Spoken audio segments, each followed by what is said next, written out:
যদি কথা দাও বন্ধু দিনের পথে দৃঢ় থাকবে, যদি কথা দাও দিন কায়েমে অগ্রণী ভূমিকা রাখবে, তবে তোমাকে গান শোনাবো যে গানের হৃদয়টা জাগবে।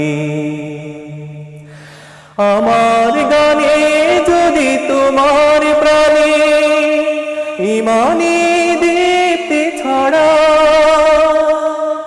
আমার সুরে যদি সবার মনে জিহাদি প্রেরণা যোগা, তাহলে আমার এই কণ্ঠ আন্দোলনের কাজে লাগবে।